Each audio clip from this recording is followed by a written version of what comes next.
लता मंगेशकर की आवाज को भारत ही नहीं पूरी दुनिया में सबसे सुरीली आवाज माना जाता है।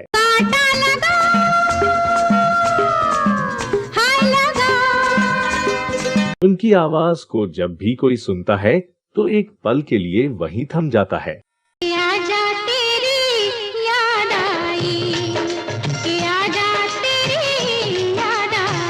आज भी उनके गाने सदाबहार हैं और लोगों की जुबान पर चढ़े हुए हैं।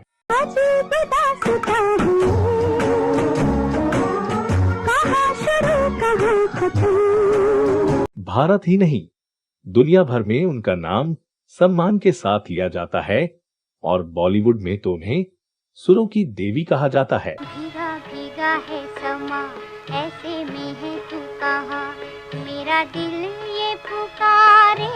लेकिन क्या आप जानते हैं कि लता मंगेशकर शुरुआत में अपने गाने के लिए नहीं बल्कि एक्टिंग के लिए जानी जाती थी।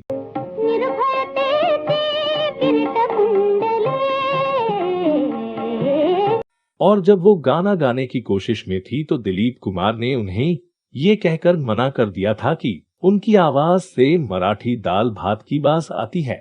क्या आपको पता है कि कभी उन्होंने राज कपूर की फिल्म में काम करने से इसलिए मना कर दिया था कि उन्हें अगली यानी बदसूरत कह दिया गया था।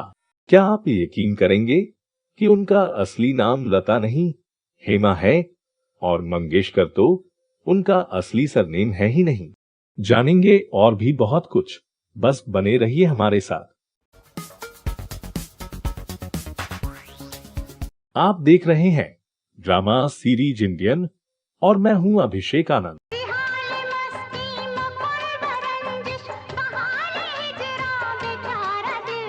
भारत रत्न लता मंगेशकर को स्वर कोकिला या सुरों की साम्राज्ञी भी कहते हैं।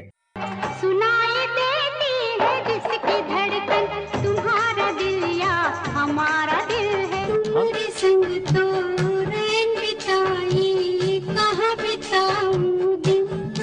करीब 7 दशकों तक लता मंगेशकर बॉलीवुड ही नहीं मराठी, पंजाबी, बंगाली और कई भाषाओं में सबसे प्रतिष्ठित गायिका बनी रही हैं। आइए जानते हैं उनके जीवन से जुड़ी कुछ दिलचस्प बातें। गोरे गोरे ओ बाके छोरे, कभी मेरी गली आया करो। लता मंगेशकर का जन्म 28 सितंबर 1929 को मध्य प्रदेश में इंदौर शहर के एक मध्यम वर्गीय मराठी परिवार में हुआ। उनका असल उपनाम हार्दिकर था। बाद में उनके पिता दीनानाथ ने उपनाम बदलकर मंगेशकर रख लिया। इस सरनेम के पीछे भी एक लंबी कहानी है। दरअसल लता के पिता दीनानाथ के परिवार का मूल उपनाम हार्दिकर था। चूंकि इनके परिवार को मंगेशी मंदिर के शिवलिंग के लिए अभिषेक का पारंपरिक सौभाग्य प्राप्त हुआ था, अतः उन्हें अभिषेकी उपनाम से भी जाना जाने लगा था। हालांकि दीनानाथ ने अपने पिता के परिवार के दोनों ही उपनामों को नहीं अपनाया। इसका कारण यह था कि उनकी मां यसुबाई राणे गोवा के देवदासी समुदाय से थी, जो अब गोमांतक मराठा समाज के रूप में जाना जाता है। चूंकि वो परिवार सहित गोवा के मंगेशी गांव में रहते थे और दीनानाथ वहां पैदा हुए थे, अतः उन्होंने अपना उपनाम मंगेशकर रख लिया, जिसका अर्थ था मंगेश के द्वारा, जो संयोग से मंगेशी मंदिर के देवता का नाम भी है। दीनानाथ की अपनी थिएटर कंपनी थी और वो शास्त्रीय गायन के बहुत बड़े प्रशंसक थे। जब उनकी बड़ी बेटी का जन्म हुआ तो उसका नाम हेमा मंगेशकर रखा गया था, लेकिन उनके एक नाटक में शामिल किरदार लतिका उन्हें इतना पसंद आई कि उन्होंने अपनी बेटी का नाम भी लता कर दिया। लता जी का जीवन बेहद कठिनाइयों भरा रहा। साल 1942 में 13 वर्ष की छोटी उम्र में ही लता के सिर से पिता का साया उठ गया और परिवार की जिम्मेदारी उनके ऊपर आ गई। इसके बाद उनका पूरा परिवार पुणे से मुंबई आ गया। हालांकि लता को फिल्मों में अभिनय करना जरा भी पसंद नहीं था। इसके बावजूद भी अपने परिवार की आर्थिक जिम्मेदारी को उठाते हुए उन्हें ये करना पड़ा।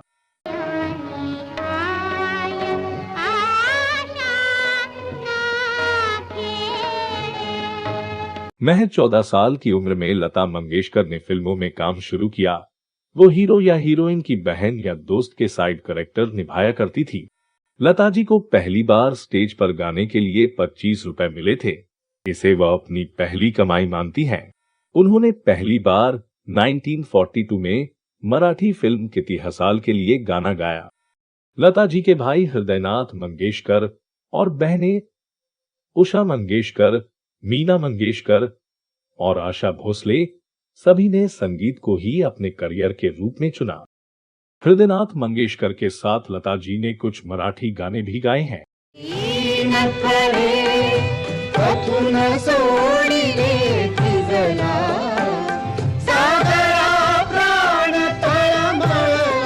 शुरुआत में बहुत से लोगों ने लता जी की आवाज को पतली और कमजोर बताकर खारिज कर दिया था, लेकिन लता जी भी धुन की पक्की थी।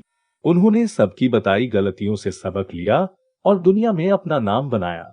लता जी की आवाज को पतली बताने वाले पहले इंसान थे मशहूर फिल्मकार शशधर मुखर्जी। एक बार लता जी के गुरु गुलाम हैदर साहब ने शशधर मुखर्जी को दिलीप कुमार और कामिनी कौशल स्टारर फिल्म शहीद के लिए लता जी की आवाज सुनाई। मुखर्जी ने कहा कि वो इन्हें अपनी फिल्म में काम नहीं दे सकते क्योंकि उनकी आवाज बेहद पतली है। वहीं एक बार गुलाम हैदर साहब, लता जी और दिलीप कुमार मुंबई की लोकल ट्रेन से कहीं जा रहे थे। ऐसे में हैदर साहब ने सोचा कि दिलीप कुमार को लता जी की आवाज सुनाने से शायद उन्हें कोई काम मिल जाए। लता जी ने जैसे ही गाना शुरू किया तो दिलीप कुमार ने टुकते हुए कहा, मराठियों की आवाज से दाल भात की गंध आती है। उनका इशारा लता जी के उच्चारण पर था। इसके बाद लता जी ने बाकायदा हिंदी और उर्दू सीखी और अपना एक्सेंट सही किया था।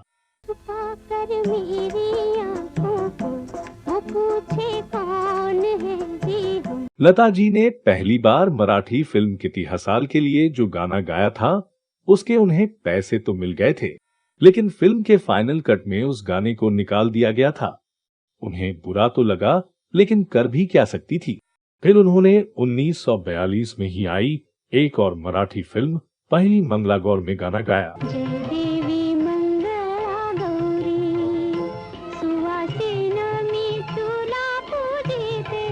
हिंदी फिल्मों में उनकी एंट्री साल 1947 में फिल्म आपकी सेवा के जरिए हुई। फिर तो जो सफर शुरू हुआ वो कई दशकों तक जारी रहा। लता मंगेशकर की पहली हिट फिल्म मानी जाती है 1949 में आई महल। आएगा, आएगा, आएगा। इस फिल्म के सभी गाने सुपरहिट रहे। आएगा, आने वाला, आएगा, आएगा। लता जी रातों रात स्टार बन गई। शुरुआत में लता जी की आवाज पर उस वक्त की मशहूर गायिका नूरजहां के गीतों का असर दिखता था, लेकिन जल्दी ही उन्होंने अपना खुद का स्टाइल तैयार कर लिया।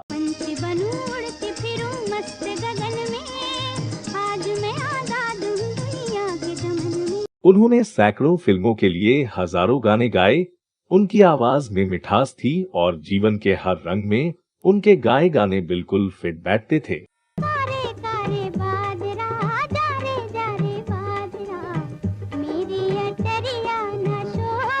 उन्होंने प्रेम के गीत गाए तो वो ऐसे दिल में उतरे मानो खुद प्रेम की देवी रति धरती पर उतर आई हों।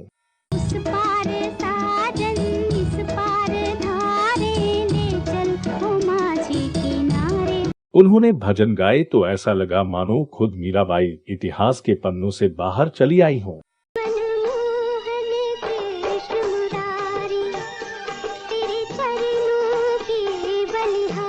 उनके गाए विरह गीतों में उदासी का वो मंजर दिखा जो इंसान की रूह तक को रुला दे।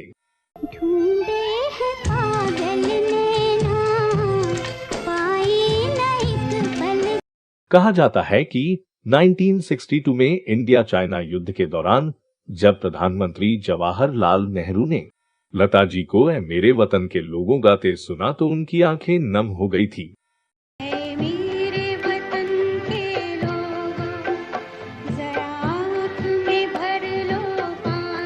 1962 में ही उनके साथ एक ऐसी विचित्र घटना घटी जिसने उन्हें जिंदगी भर के लिए एक सबक दे दिया।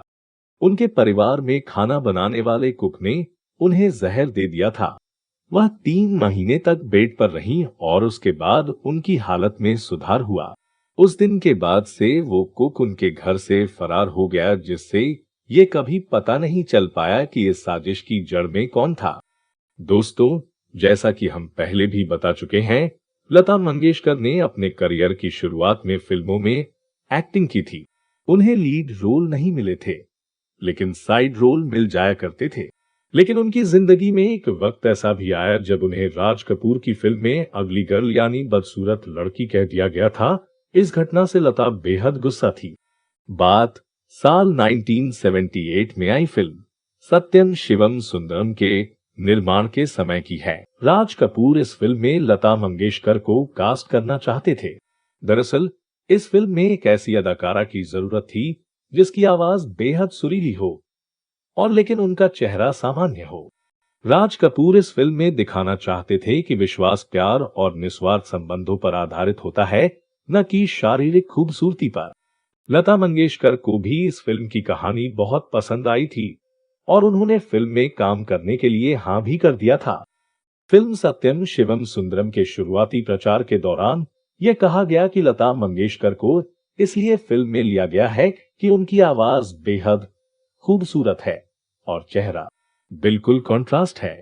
लता मंगेशकर ने जब ये सुना तो वो इस बात से बेहद गुस्सा हो गई।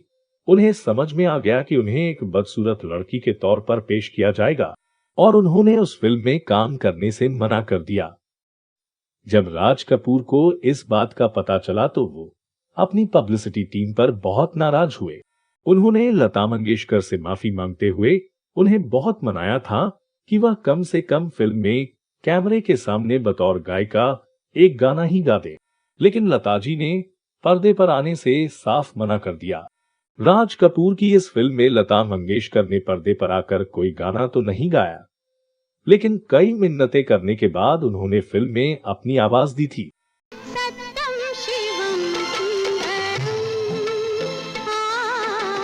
इस फिल्म में लता जी की जगह बाद में जीनत अमान को लिया गया था, जिनके चेहरे को मेकअप के जरिए बदसूरत बनाया गया था। फिल्म सुपर हिट हुई और इसके गाने एक अरसे तक लोगों के दिलो दिमाग पर छाए रहे।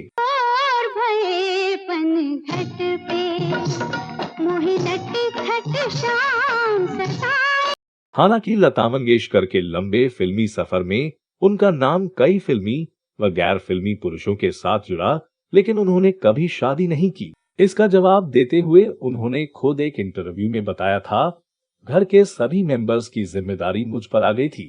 इस वजह से कई बार शादी का ख्याल आता भी तो उस पर अमल नहीं कर सकती थी। बेहद कम उम्र में ही मैं काम करने लगी थी। बहुत ज्यादा काम मेरे पास रहता था। 13 साल की छोटी उम्र में ही सर से पिता का साया उठ गया था, इसलिए परिवार की सारी जिम्मेदारियां मुझ पर आ गई थी, तो शादी का ख्याल मन से निकाल दिया। गौरतलब है कि लता मंगेशकर कुल 5 भाई बहन हैं। इनमें लता जी के अलावा मीना, आशा, उषा और हृदयनाथ उनसे छोटे हैं। लता मंगेशकर क्रिकेट की बड़ी फैन हैं, खास तौर पर सचिन तेंदुलकर की। जिस मैच में सचिन खेलते थे, लगभग उन सारे मैचों को वह देखती थी। इंग्लैंड के लॉर्ड स्टेडियम में उनके लिए एक परमानेंट गैलरी रिजर्व है, ताकि वो वहां से अपना ये फेवरेट गेम देख सके। लता मंगेशकर बचपन में पढ़ाई नहीं कर सकी, लेकिन दुनिया की 6 बड़ी यूनिवर्सिटी से उन्हें डॉक्टरेट की डिग्री मिल चुकी है। लता मंगेशकर को हवाई सफर से बहुत डर लगता है। यही वजह है कि जब फ्रांस की सरकार ने उन्हें प्रेस्टिजियस अवार्ड से सम्मानित किया, तो लता जी ने मुंबई आकर यह पुरस्कार देने की गुजारिश की।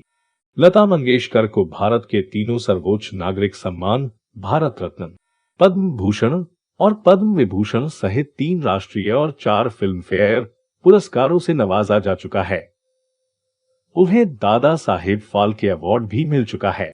1974 में लता मंगेशकर लंदन के रॉयल अल्बर्ट हॉल में परफॉर्म करने वाली पहली इंडियन बनी थी।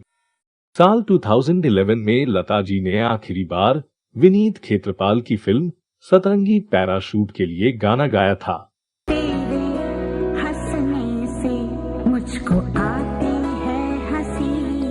उसके बाद से वो अब तक फिल्म जगत से दूर हैं। सूत्रों के मुताबिक उन्होंने कुछ साल पहले संगीतकार मयूरेश पाई के निर्देशन में राम रक्षा स्रोत की 2 चौपाइयां और बंगला गीत सुरोध्वनि भी रिकॉर्ड करवाई थी। भी न कोई। तो दोस्तों, आपको ये वीडियो कैसा लगा, हमें कमेंट बॉक्स में जरूर बताइएगा। अगर आपके पास भी लता जी से जुड़ी कोई और जानकारी हो तो वह हमसे अवश्य शेयर कीजिएगा। अब दीजिए अपने होस्ट और दोस्त अभिषेक आनंद को इजाजत। नमस्कार।